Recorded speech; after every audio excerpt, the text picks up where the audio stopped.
अपने ओढ़ के सो रहे होंगे, उनसे भी बहुत बहुत पैसे वाले भी हैं, लेकिन पैसे वालों की कीमत इसी लोक में होती है, परलोक में उनकी कोई कीमत नहीं होती है। हो सकता है तुम राजगद्दी पे बैठो और जो यहाँ का रईस और करोड़पति है, अरबपति, वो हो सकता है वहां नरक भोगे, क्योंकि जो इस लोक की कोई भी संसिद्धि, कोई भी पद ऊपर काम नहीं आता। इस लोक की प्रसिद्धि, नाम, ख्याति, पैसा कहाँ तक रहता है? इस लोक तक। जो तुम जोड़ रहे हो, जो तुम कर रहे हो, गहने बनवा रहे हो, पैसा जमा कर रहे हो, धन इकट्ठा कर रहे हो, वो कहाँ तक काम आएगा? जब तक तुम हो। इस लोक में भी तुम ज्यादा दिन नहीं हो, जब तक हो तब तक उनकी वैल्यू है। तो इस लोक की संसिद्धि परलोक में काम नहीं आती। तो अब तुम सारे लोगों में सोचोगे तो तुम्हें खुद लगेगा कि हमारे शरीर या हमारे होने की बड़ी महत्ता है।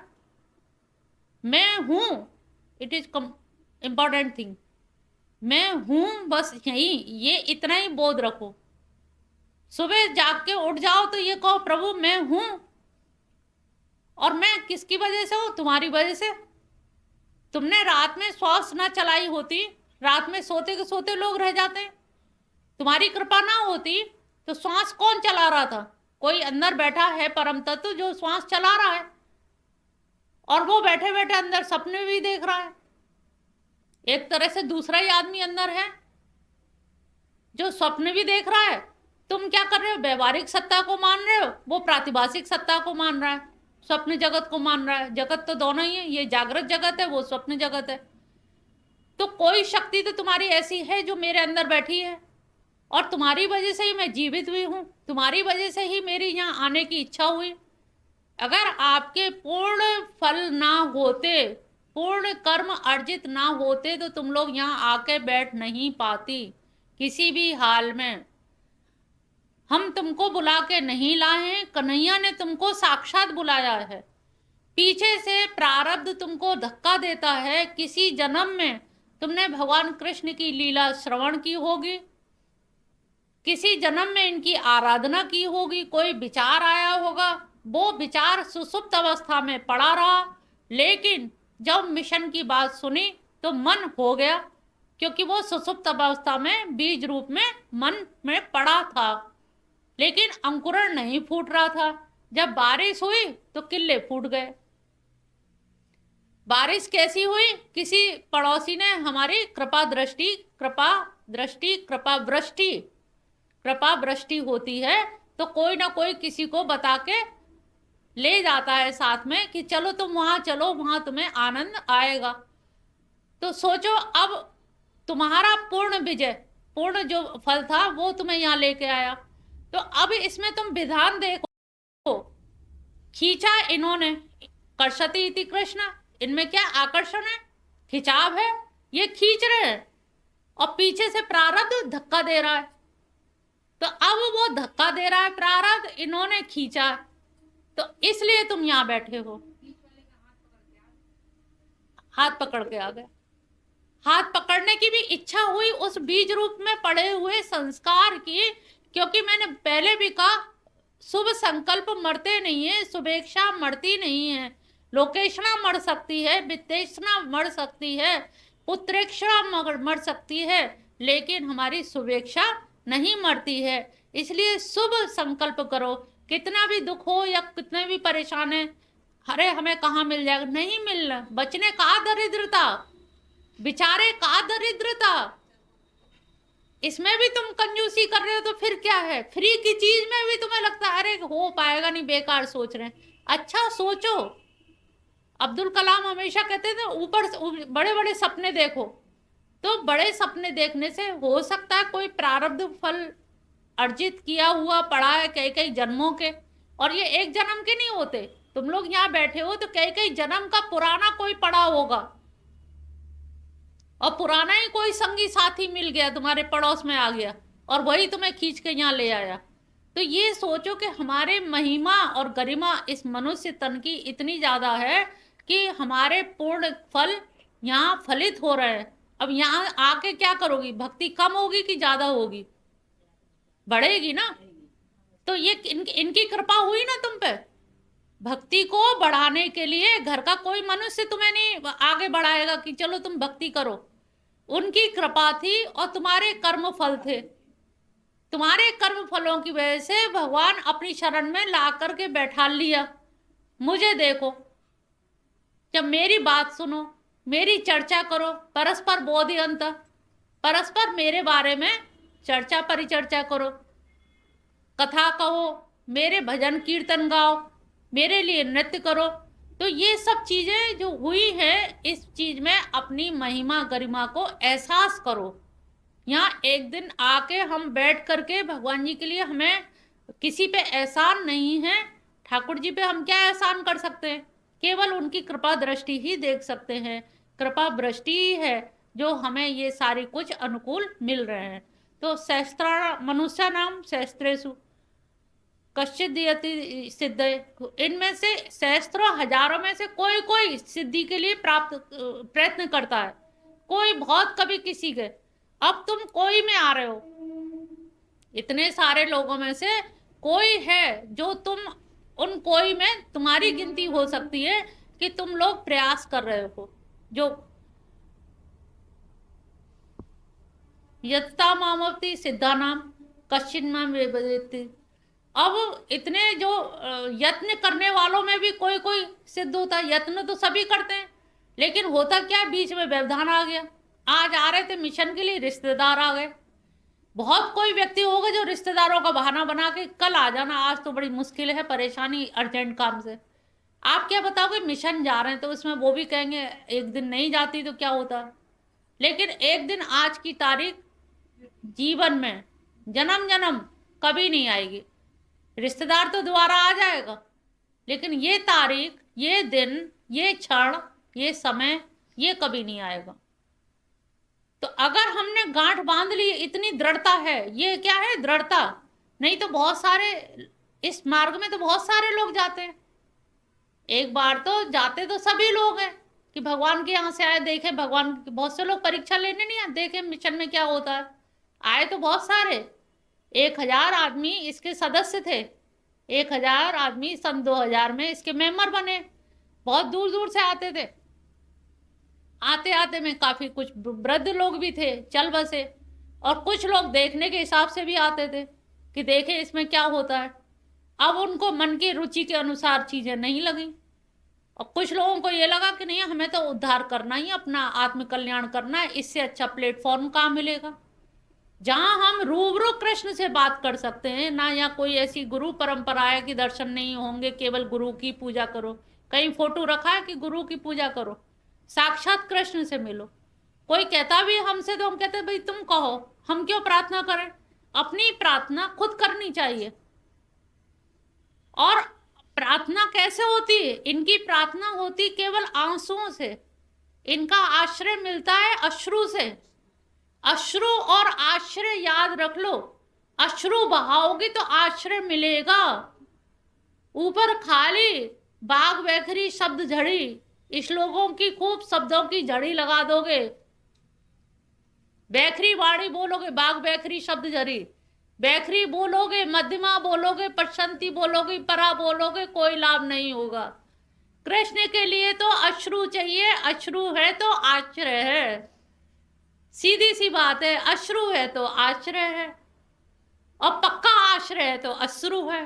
फिर उसकी कृपा पे रोना आता है, प्रभु तूने ऐसा आश्रय दिया, ये तो हमें पता भी नहीं था। तो कृष्ण के लिए 2 शब्द याद कर लो, कुछ भी ज्यादा करना नहीं है, बस अश्रु और आश्रय, और दोनों ही मिलते जुलते से। बस वहां ना फूल चढ़ाना, ना पान चढ़ाना, ना कुछ और भोग लगाना, तुम बस अपने आंसू चढ़ा के अपने आप को धन्य कर लो। तो बड़े बड़े सिद्ध लोग उस मार्ग में जाते हैं कृष्ण की भक्ति में, और कहते हैं कृष्ण तो भगवान सुनते तो है नहीं है, लेकिन वो जो सुनते हैं और जैसी सुनते हैं वैसी कोई सुनता भी नहीं है। तो हजारों लोग तो प्रयास करने में थक के बैठ जाते हैं। अभी तक तो जा रहे इतने दिन से मिशन में, कुछ तो हुआ नहीं। क्या होना चाहिए?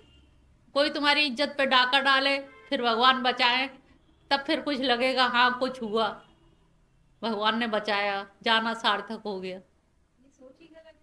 सोच, वही तो कह रहे हैं कि लोग कहते हैं हुआ क्या, तो ऐसा ही होगा तभी वो मानेंगे। दिक्कत ये है कि वो लोग चाहते ही ऐसा है कि ऐसे कोई घटनाक्रम हो, फिर वो आके बचाए, तब हम मानेंगे कि भगवान बचाते हैं, क्योंकि ऐसे तो प्रमाण है ही नहीं। तभी तो उन्होंने कहा विज्ञान सहित बता रहा हूं मैं तो, तुझे तो यहाँ सारे के सारे प्रमाण मिलेंगे, यहाँ तो बिना प्रमाण के कोई चीज ही नहीं है। तो हजारों सहस्त्रों लोग, अब देखो आनंदेश्वर से उठ के आए तुम लोग, वहां लोग भिखारी कैसे बैठे हैं। इसी में भगवान को धन्यवाद दे लिया करो, भगवान हम आनंदेश्वर पर नहीं बैठे हैं, भीख नहीं मांग रहे हैं, तूने इतना सजग बनाया है कि अपने कमा के खाना खा सकते हैं, तुम्हें भी दो कुछ फूल चढ़ा सकते हैं। तो इस पे भी अपने आप को धन्यवाद दो, भगवान की शरण में जाके ईश्वर के प्रति आभार व्यक्त करो, हे प्रभु तुम्हारी अत्यंत कृपा है। तो हजारों लोगों में तुम हो, और हजारों लोग उस राह में जाते हैं, और हजारों में से भी हतोत्साहित हो जाते हैं, कोई कोई ही आदमी वहां तक तत्व से मुझको जान पाता है।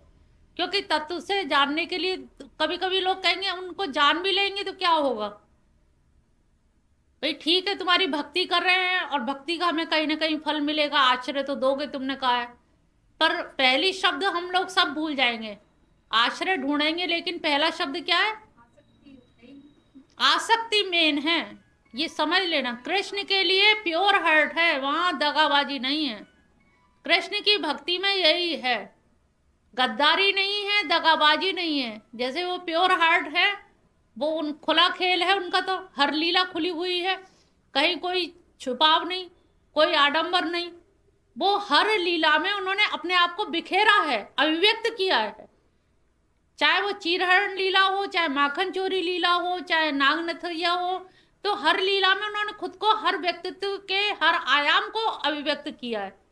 और जो व्यक्ति अपने पूरी तरह से खोल देता है तो उसके सामने हमें भी खुलने में आसानी रहती है।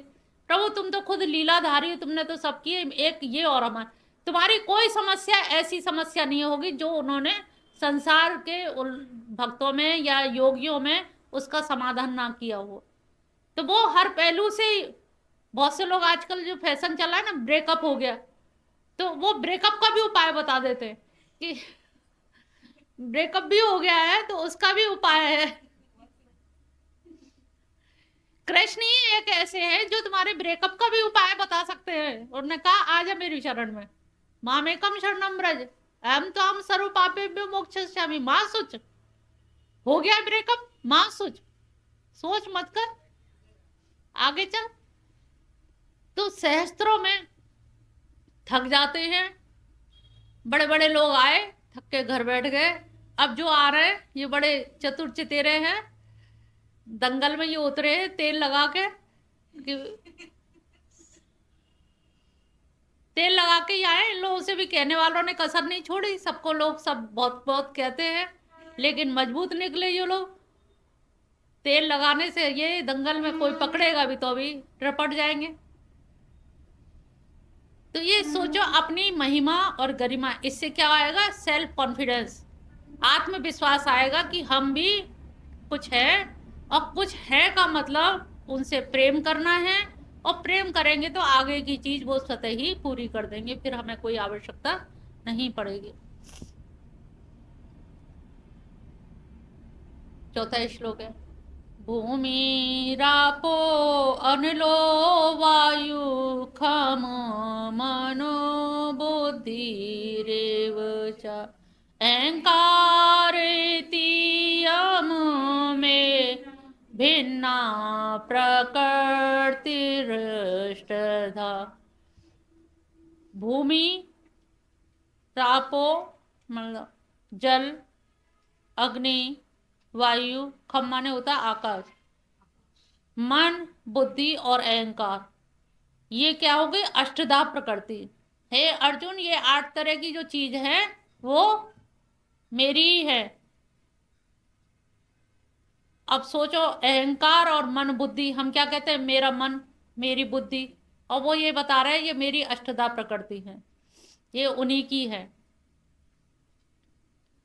अपरिमितं तरण्यं प्रकृतिं विद्धि मे परां जीवभूता महाबाहो येदं धार्यते जगत्। ये जो सृष्टि है, पूरी की पूरी सृष्टि काय से बनी है? मेरी अष्टधा प्रकृति से। अष्टधा प्रकृति में यहाँ पे भूमि, जल, अग्नि, वायु, आकाश, मन, बुद्धि और अहंकार। तो प्रकृति में पंच महाभूत, पृथ्वी, जल, अग्नि, वायु, आकाश, ये प्रकृति हो गई। सांख्य दर्शन में हम पढ़ते हैं तो वहां पर क्या होता है? वहां प्रकृति को स्वतंत्र माना गया है। यहां पर क्या माना है? क्या है प्रकृति? किसकी है? ये भगवान की है, भगवान का स्वामित्व है। प्रकृति नटी को नाथा है, जैसे नाग को नाथा है वैसे ही प्रकृति को नाथा है। यहाँ पर प्रकृति अधीन है। आंधी तूफान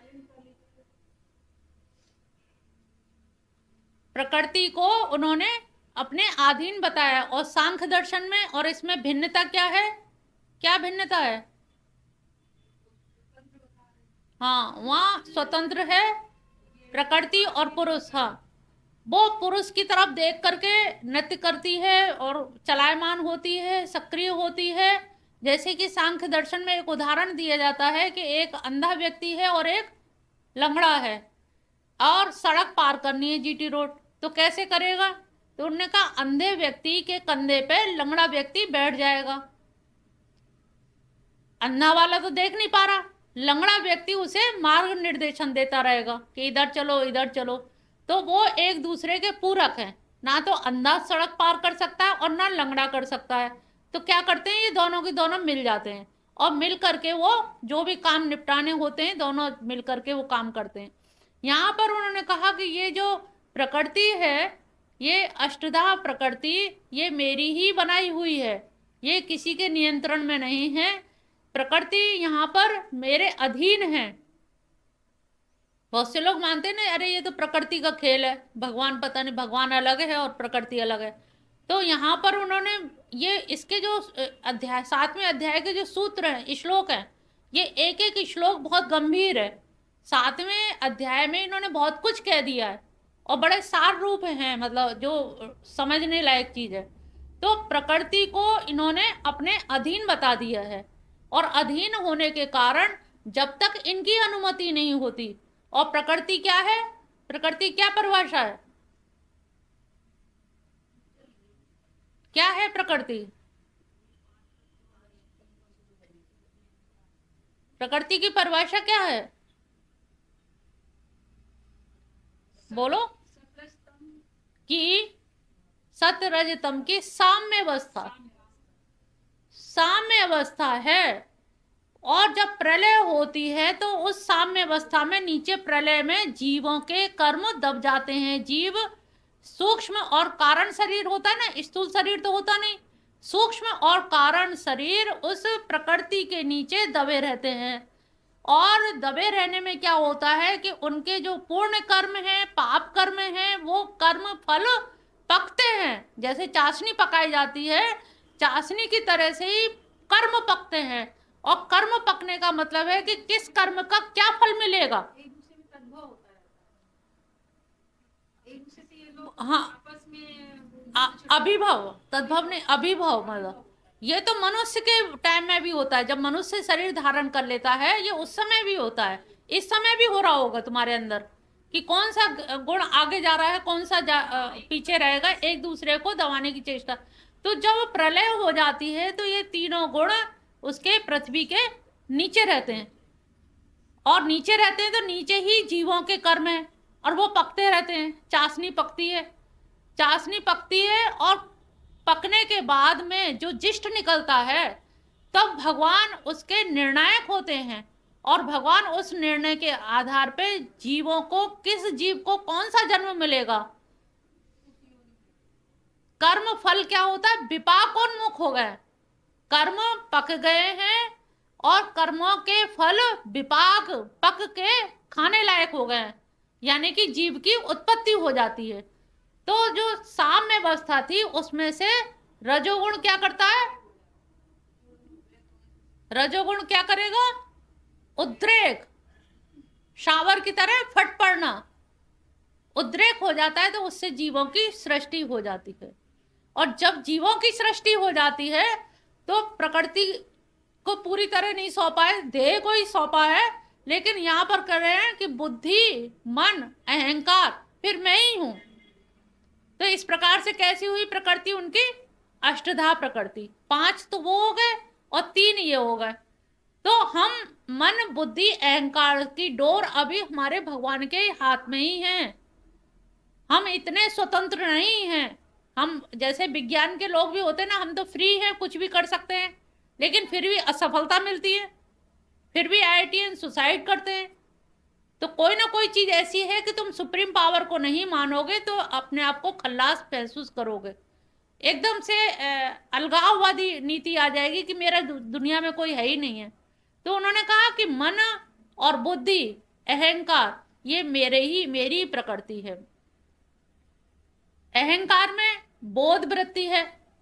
अहंकार की पहचान क्या बताई थी? अहंकार कैसे पहचाना जाएगा? जब हम कहानी सुनाते हैं तो क्या करते हैं? हूं, कहानी सुनते में कहते हैं ना, हुकरा भरते रहना। हूं जो है ये मैं अभी ना बढ़ाऊं, हूं करो बस, हूं में अभी कुछ नहीं है। कोई तुम्हारी बुराई करेगा, कल हूं कर रही है बस, इसमें बुराई कुछ भी नहीं है। अगर उन्होंने कहा मैं हूं, कल कितना घमंड है मैं हूं। तो उन्होंने कहा हूं जो है, उन्होंने कहा ये मेरी प्रकृति है, ये अहंकार है। हूं तक अहंकार नहीं है, अहंकार मतलब वो रूप नहीं ले रहा। अहम आकार, अहंकार माने क्या होता है? अहम का आकार। जब तुम आकार ले लोगी, आकार मतलब ब्रॉड हो जाएगा और आकार से प्यार भी रहेगा। हूं यहाँ पे और आकार इतना बड़ा है। तो उन्होंने कहा कि आकार मत लो, आकार ले लोगे तो दिक्कत आ जाएगी। हूं ये क्या है? बोध वृत्ति, बोध। जब तुम हूं भरते हो तो हम क्या कहते हैं? इसका मतलब जग रहे हो। हूं भरते हो तो हम कहते हैं जिंदा हो। ईश्वर का अस्तित्व सिद्ध होता है कि अभी जीवात्मा है, हूं। और जब कहते हैं मैं हूं, मेरा है, लड़ाई कहां पे? मेरा है पे। और मन, मन मना भव, इंद्रियों में उन्होंने कहा मैं मन हूं, आगे भी सिद्ध किया है, तो वो मन है। बुद्धि भी वही है। तो ये 8 चीजें भगवान की है। तो ये अब भगवान की चीजें जो कहते हैं तेरा तुझको अर्पण क्या लागे मेरा, ये मन और बुद्धि और अहंकार तीनों रोज चढ़ा दिया करो भगवान को। फूल चढ़ाने से अच्छा तीनों चढ़ा दो। फूल लाओगे पैरों में पड़ेंगे, बासी होंगे, फेंकने की दिक्कत आएगी। इससे अच्छा जो अपने पास दिया है भगवान ने, तेरा तुझको अर्पण क्या लागे मेरा। ये तीनों चीज, ये 5 चीज, और 5 और 3 8 चीज जो दी है, यही चढ़ा दो सबसे पहले उठ के। ये मत करो कि अरे माली नहीं आए, फूल नहीं आए, प्रसाद काय का लगाए, ये काय का लगाए। हम खुद चढ़ गए, हम खुद समर्पित हो गए। और जब कोई खुद समर्पित हो जाता है तो फिर उसको चढ़ाने की कोई आवश्यकता ही नहीं है। मेन बात पिछली बार भी कहा कि हमें ध्यान देना है, ज्यादा ज्यादा सुमिरन करना है। बहुत कर्म कांडों में मत उलझो कि फूल नहीं आए, चंदन नहीं है, अगरबत्ती नहीं है, धूप बत्ती नहीं है, इन सब पचड़ों में मत पड़ो। केवल सुमिरन, आसक्ति, भगवान के शरणागति, प्रपन्नता, ये ज्यादा चाहिए। कैसे हो, कैसे प्रेम हो, कैसे उनके प्रेम में भाव विभोर होके नाचने लगे, गूंज उठो, अपने आप स्वर बन जाएंगे, अपने आप पद बन जाएंगे, भजन बन जाते हैं उनके भाव में। उनको सजा ना हो कुछ सामान, मानसिक सेवा कर दो, मानसिक जल चढ़ाओ, चंदन लगाओ, फूल चढ़ाओ, मानसिक पूजा कर दो और मानसिक रूप से उनके और मन ही मन से ऐसी भावों की रचना करो कि नित्य पैर थिरक उठे, उनके लिए हम नाच सके, यही चढ़ा दो। इससे भगवान ज्यादा खुश होंगे। बजाय बचपन में हम लोग एक भजन गाते थे, लेकिन अब बड़ा सारगर्भित लगता, तब भी हम सोचते थे कैसे करूं मैं, कैसे करूं तेरी पूजा परमात्मा, कैसे करूं। दूध चढ़ाती हूँ तो बछड़े का झूठा है, फूल चढ़ाती हूँ तो भंवरे का झूठा है। वो अब वास्तव में सही लग रही है कि इन सब की चीजों को चढ़ाने का मीन क्या है, मतलब क्या है इनका, जब सब झूठे ही हैं। और तो और उन्हीं के ही हैं, उन्हीं के संसार की चीजें उन्हीं का है, सिर्फ मैंपन ले आते हो। गिरिराज जी में 101 किलो दूध चढ़ाया तो मैंने दूध चढ़ाया। किसका दूध चढ़ाया, कहाँ से लाए थे, तुमने बनाया, तुम्हारी कोई फैक्ट्री लगी है? तो वो जो अहंकार आ जाता है, अहंकार त्यागने का ये मूल है। ज्यादा कुछ चढ़ाने के चक्कर में मत पड़ो। बिहारी जी में चढ़ाना होगा तो तुम्हें घंटों धक्के खाने पड़ेंगे। इससे अच्छा है दूर से मनी मन नमन करके खुद को चढ़ाया। फिर हमें ये नहीं कि दर्शन नहीं हुए ढंग से, तुम जहां खड़े हो जाओगे वहीं से दर्शन हो जाएंगे, क्योंकि हमें कुछ चढ़ाना नहीं है। भाव चढ़ाने, भाव किसी भी कोने में खड़े होकर चढ़ा दो, भीड़ से भी मतलब नहीं है। तो ये ध्यान रखो कि हम कोई चीज चढ़ा के हम बिहारी जी को धन्य कर दें, तो बिहारी जी के लिए तो सब बहुत कुछ नगण्य है, क्योंकि हमसे भी ज्यादा चढ़ाने वाले एक से एक धनाढ्य पड़े हुए हैं, हम तो कुछ भी नहीं है। तो इसको प्रकृति कहा, अपरिमित प्रकृतिम विद्यम पर जीव भूता महाभाव। और जो जीव पैदा किया है वो जीव मेरी अपरा शक्ति, पहले वो थी और ये क्या हो गई, परा। अपरा और परा दोनों हमारी शक्तियां हैं, और अपरा के बिना परा काम नहीं कर सकता, और परा के बिना अपरा काम नहीं कर सकता। दोनों एक दूसरे पर निर्भर हैं, क्योंकि परा से हम खाली, तो उन्होंने कहा हे महाभाव, ये पूर्वोक्त अष्टधा विभक्त मेरी प्रकृति अपरा निकृष्ट है।